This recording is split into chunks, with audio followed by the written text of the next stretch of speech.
Good day everyone, it's Caitlin and today we are making a Regency short gown and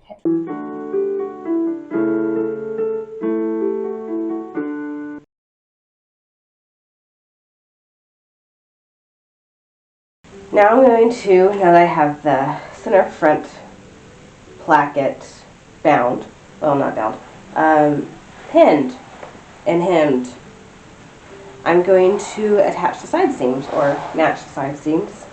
It's late, my brain is not working, sorry. And usually there is a little bit of shaping to these pieces, like they're not just straight rectangles like they are in the 30s and through the through the 50s and a little bit into the 60s. But for a maternity outfit, I need the little bit extra width in the very front to accommodate an expanding belly. So even though the waistline isn't really affected, I still need a little bit of extra bulk there just to, accommodate growing out. So I do need a little bit of extra in it than you would typically. So like you would typically not have straight pieces like this. You would have somewhat gored pieces, wider on the bottom and narrower on the top, at least for the front, if not for the back. Really for the front, typically. But because I'm using a little bit more of a maternity outfit, I needed the straight panels. So that's why I'm doing things a little bit differently than you would normally do them. But I have some hand sewing to do. So side seams get, I'm just going to run them. I don't think I'm going to fell these, because quite frankly, one edge is a selvage and the other edge is ripped. And it doesn't appear to really be raveling. So we're going to wear it for a few times, and if I find it needs to be felled, then it needs to be felled. But I don't think I'm going to bother for right now. So I'm just going to run that seam, and I need to hem wherever, this little placket went to. I'm also going to fold this edge over just slightly, and I'll show you when I actually do it. But that way it creates a little bit of a hidden pocket so you don't see anything underneath. But this should be a fairly easy project. We're going to stop this for right now, and I'm going to go cut out the short gown part, so the top basically to this, which we're going to do out of cotton. And that way I'll basically get all my cutting done, and then I can go ahead and sit down and get all my sewing done. I prefer to do it like that. I don't like to do it chopped up where I do one project and then start, do that, where I do like one piece and then do the other piece. I like to get all my cutting done, all my sewing done, all my ironing done, all my next sewing done. Like I do it in steps like that. I find it more efficient. Alright, so this is the cotton print I chose for the short gown, and yes, I did spend like 45 minutes drafting this instead of going to get a pattern, because I knew I could. And yes, it is almost 2 a.m. in the morning now. So we're going to cut this out and I'm going to go to bed. I went through a lot of options as far as how I wanted it to be, and I was looking at originals, and there are options. I could have chosen to make this a lot easier than I ended up doing it, and I have my reasons for doing it this way, which I will explain. So basically, I found two types of short gowns. There was this short gown that was super easy. It was basically like a two-piece tunic that was stitched together at the sides, and it requires almost no work, and it looks really simple, and there's no sleeves to set in. The sleeves are a part of the pattern, and it's super simple, which is great. The more I looked at it, and the more I looked at the originals, the more I realized that that style seemed to be more of an 18th century holdover and was gone by the early 19th century. 18 teens is really the short gown's last leg for a while until it comes back in working wear, like in the 1840s and 50s, kind of. Like there's some evidence for it, it just wasn't super common. And more common in England, I think, than it was in America at that point. Anyway, I'm getting far off topic. Short gown. So this is like the last leg of the short gown. So they're getting longer. They're like being less short. So like in the early 19th century, you had like the ones that just had like a 2-inch or 3-inch skirt. Like they're very short. And they get longer and longer and longer. You see them getting a little bit longer in the teens even. So I have mine going, I think, 15 inches past my empire waist, which is like mid-hip, which is even, I think, a little bit on the short side, but I wanted to save some fabric, so we went with that route. I also noticed that a lot of the later ones, as in teens, were looking more like bodices, so they were less of the tunic type with the sleeves already in. They seem to all have set sleeves. They seem to have more structure to them. So I couldn't opt for the easier style, I think, doing 1815. Now if I was doing 1805, I could have easily done that. But 1815, it seems like we're looking at more bodice-like shapes. So I have to have a sleeve. Good news is, the sleeve can still be short. So I'm going to have probably a short sleeve. Front is, well, is basically a giant rectangle with the neckline cut out. I can kind of see why the short gown went away. If they decided to make them look more like bodices, this way does create a lot of waste in fabric, so I can see why it went away, actually.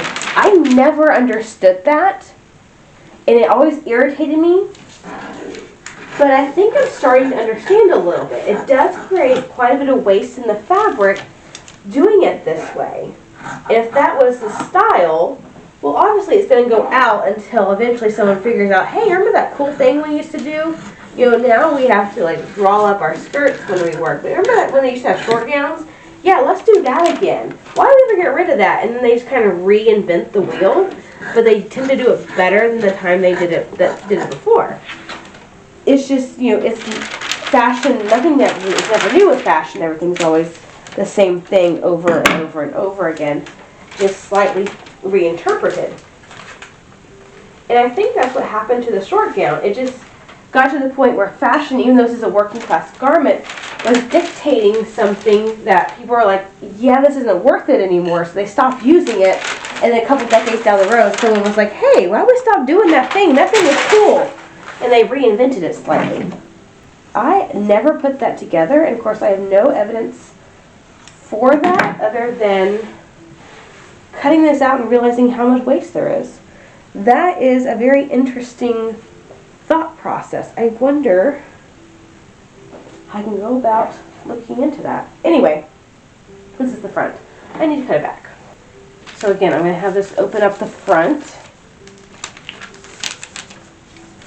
just like the petticoat, which again would be unusual for this time period, but short gowns tend to do open up the front because they are more of a working class or an undress garment. Where did I put my scissors? Found them.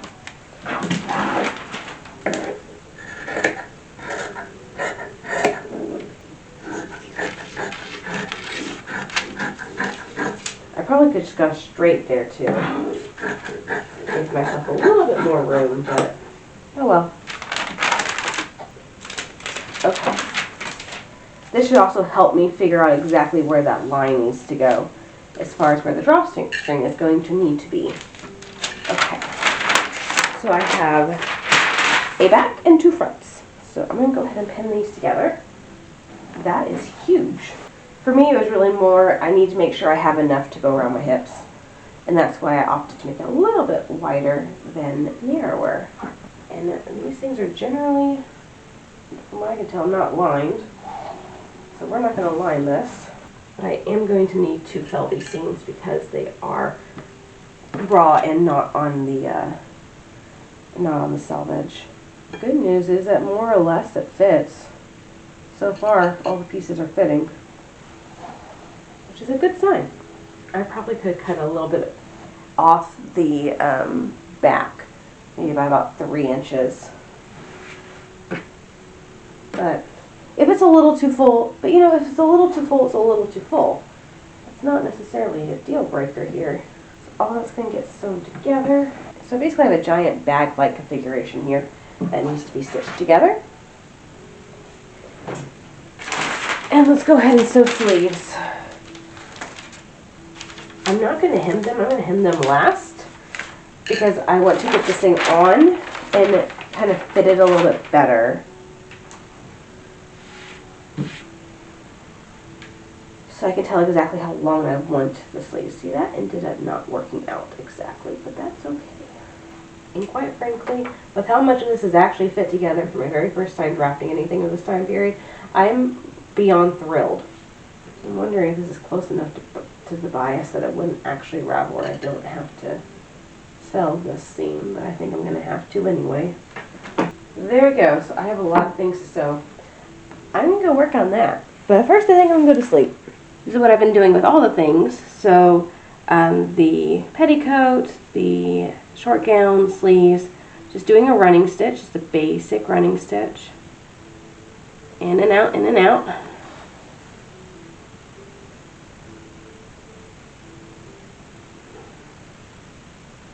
All the way up.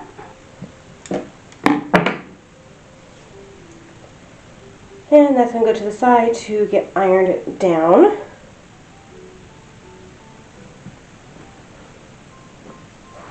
Alright, let's talk skirt a little bit. So, done all my sewing, done all my ironing.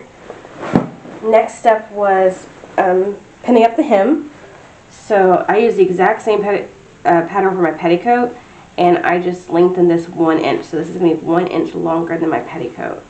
And I'm just doing a very simple hem stitch, which is, I think we would call it a whip stitch today. So taking a small bite of the under fabric, small bite of the hem, and whipping it down. I'm taking several little small bites and then pulling my thread all the way through. Just saves a little bit of time that way. Not much, but a little bit. I like to be efficient. And go all the way around the hem, just like that. So on the back side it looks like that. On the front side, you see basically nothing. I mean, there's a little tiny row of stitching, but not much. What I've also done is I pleated up the top. So it really edges the back. So normally you would pleat the whole of the front and the back to basically take all this fabric and mesh it into your waist measurement. Now my waist measurement is larger in this time period than it is in other time periods because this is an empire waist, which means it's right below my bust. And because I have a V-shaped waistline, this part is smaller than this part. And so if my waist is up here, not down here, but up here, it's going to be larger. So I did retake my waist measurement. I have that now, which is fun. And basically I just started pleating. I have no rhyme or reason to what I did other than most pleats are directional, meaning if you were to pleat this whole thing, you'd have a box pleat in the front. We usually wouldn't have a front opening like this. Typically it'd be on the side. You'd have a box pleat on all the directions facing the back, and they come to meet here. So I just kept the meeting here, but I've only pleated half of it. So we're under the arms and all the way to the other side of the underarm. This part's going to be gathered because this is my pregnancy expansion part. So what I'm going to do now up here is I'm going to use some nice little twill tape.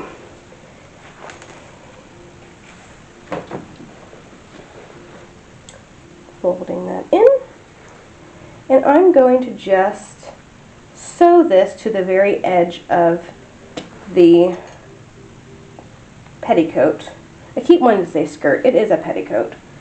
It's both, but it's a petticoat. So I'm going to use basic whip stitch that I did at the hem, just whipping that on, and then I'm going to turn it over and whip it this way. And inside here, I'm going to have a drawstring that I can use to make it larger or smaller. That's going to end exactly right here. And then, yeah, here and here are where my ties go for under the arm. That does seem very small though. Are we sure that's right? It's right, I measured it. We're good. Alright, so that's all we're going to do for the skirt right now. I have ironed all of the short gown pieces to be felled. So let's go right ahead and fell those. And so the first step with the seams, we ran them all. So we did a little running stitch like I showed you.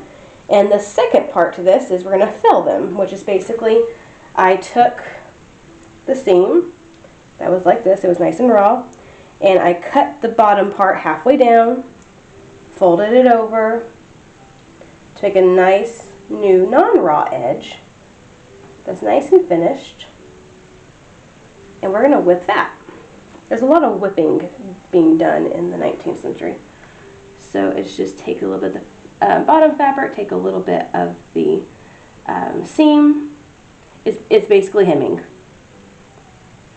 but this is called a run and fell seam. So you ran it first, then you pressed it, turned under the raw edge, and now you're felling it.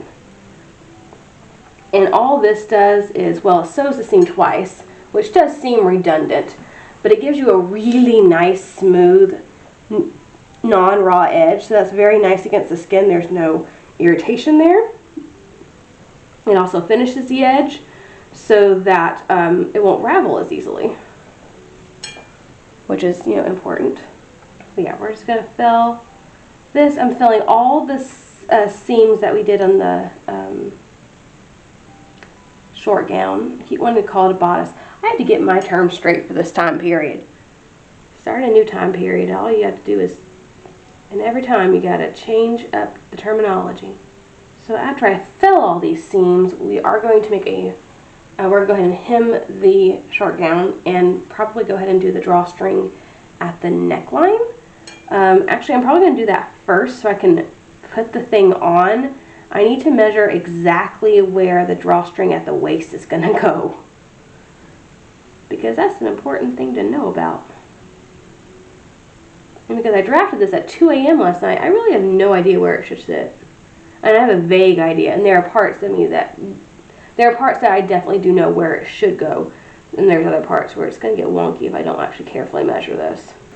But I basically have a lot of felling to do. That's my next step. It's going to be mostly just felling, and we'll come back and worry about all the drawstring stuff and the hemming, which is just more felling. Because usually you need to gather the sleeve just very slightly, even if it's a firm or a plain set sleeve.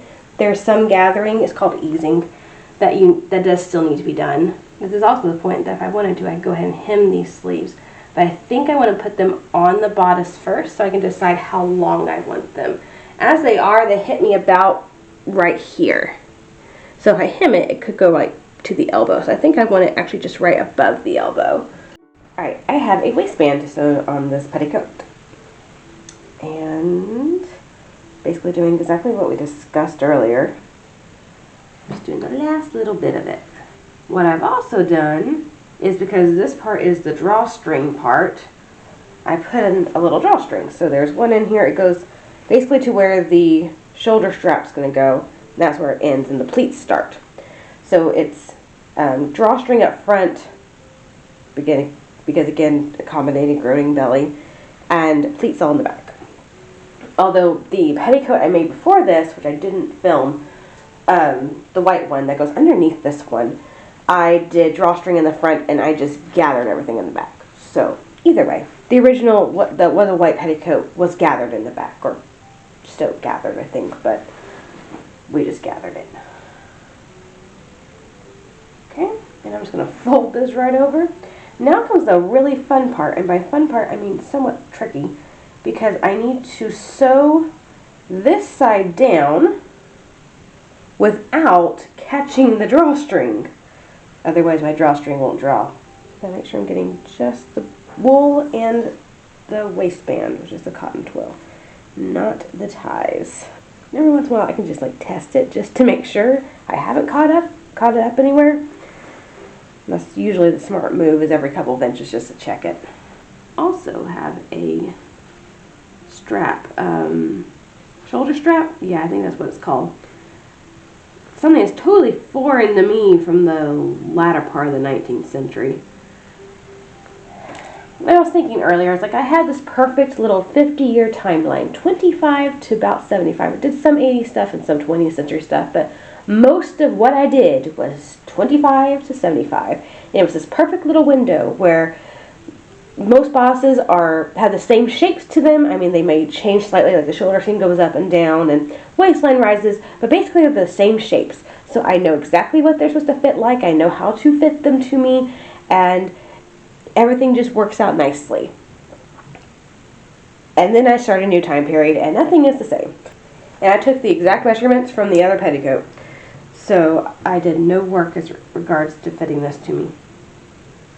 But I know that one works. I tried it on last night when I made it. Now I get to do basically the same thing, but I don't have to worry about a drawstring being caught. So this gets a little bit easier. It's a little faster because I don't have to worry about that extra little layer. I have, however, found a very favorite thing regarding this earlier time period, and that is no buttonholes, even on underpinnings. I hate them so. This actually makes me very happy.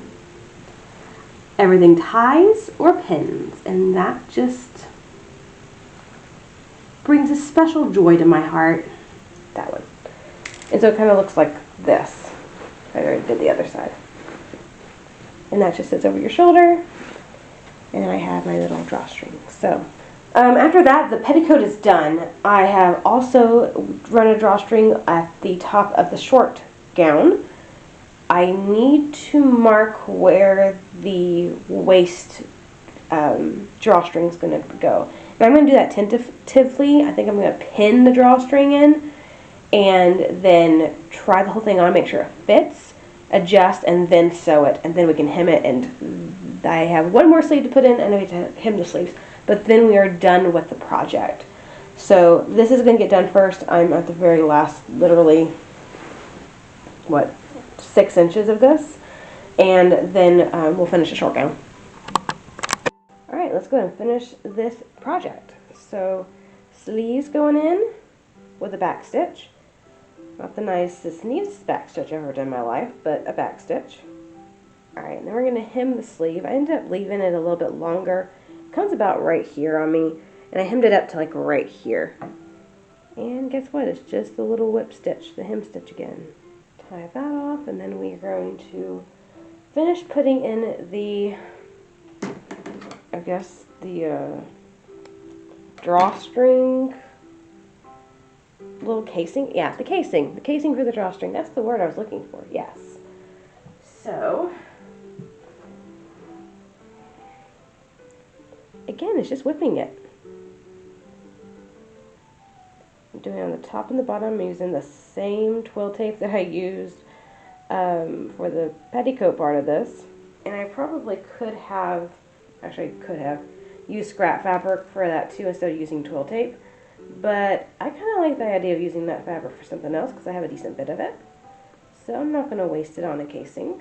Alright, we're going to go ahead and put in the drawstring, which I cannot find any of my awls right now. Like, any of them. Not awls. Bodkins. That's what I was looking for. I can't find any of my bodkins. No idea where they are, and I have, like, at least 5 of them. No clue where a single one of them are. So, we're going to use a safety pin today, which is not very correct, but it'll work. And once it's in, it's going to get taken right out anyway, so no one will be the wiser. Anyway, so I cut this, not really waist band, but the tie, I cut it my waist measurement plus 15 inches on either end, so plus 30 inches. And this can give me plenty of room to actually tie it. I know we didn't draft the thing together, but I did pretty good for it being 2:30 in the morning. The only thing I did have to take down the back. I cut off about 4 inches down the back, so it's just coming up too high on me. Much higher than I planned for it. And I probably should have only cut like 3 inches instead of, well, it's 3.5 that I cut. Probably should only cut about 2.5 inches instead of the 3.5, but it's going to work. Might show my chemise, but it'll work. I need Burnley and Trowbridge to get more yellow wool into the website, or onto the website, because I want a yellow wool petticoat now. First off, I think it'll look really great with this navy fabric. Start there, but also just because I like yellow and I can't wear yellow near my face because it makes me look very sick. So that would be a great way to get some yellow in my wardrobe. And even up the end a little bit. And I've been tying just a quick knot, just so it doesn't ravel more. And at this point, we should know how a hem stitch goes.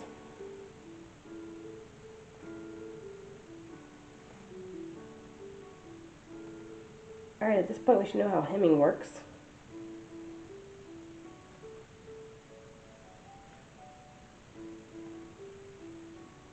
And this is all I have to do, so as soon as I finish this, we'll try it on, see how everything looks. But we'll have a completed short gown and petticoat. Here we are. So, lovely little short gown. Got lots of compliments on it. I know, I love short gowns. I don't know what it is about the look, but I'm considering making like several modern tops just like this because this is very nice. I'm just making the sleeves a little bit wider because they're a little bit tight, but they work. Also, this petticoat strap is bothering me. It likes to ride up. I don't know if it's too short or what's going on, but I'll work on it and fix it. But you can see it from the back too, which means I do think it's too short. So I made them straight down. I had issues with them falling the entire weekend of the event. So I crisscrossed them, and now I think they're a little too short. So I think all I have to do is like add 2 or 3 inches to it. Maybe just 2 inches. Because it fits. It's just a little too tight, so they keep riding up. But also if I wear a neckerchief, you don't see it. So it's really not that big of a deal. But it stays up, which is the important part. But yeah, like just absolutely adorable. So of course, you know, you have a little petticoat that not really buckles, ties. Sorry, I didn't get all those sleep last night. And the 2 ties here. And for the most part, I can hide that. You see a little bit right here, but for the most part, I can hide it. But yeah, that's our little Regency short gown. I absolutely adore it. I'm going to have to make another one. I have pink, a pink striped cotton that I'm going to make another short gown from. And I can use the same petticoat if I want to. Or maybe make a new petticoat at some point. But right now, I think we're just going to make another short gown. That way I have a different top. The petticoat is really nice. I was in all sorts of filth at that event and nothing. And it's clean. So wool is fantastic. I love wool so much. But yeah, I mean, the only thing I think I would need to have an extra of would be the top. Because the petticoat just, you know, it's fine. So yeah, that's basically our little short gown. Again, I think the only thing I'm going to change is I'm going to fix the straps again for the second time. And I do think I need to have a little bit more space in the shoulder and the sleeves a little bit tight. It looks really good. It's just a little tight. So I think if I change that, we'll be back in business. But again, I do like one Regency event a year, if that. So it's really not something that's really pressing.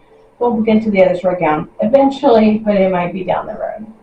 But yeah, thank you so much for joining me as we made our little Regency short gown and petticoat. If you enjoyed the video, please like and subscribe to the channel. Make sure to click that little bell notification so you're notified anytime I upload a new video. And as always, have a fantastic week, and I'll see you back here in the next video.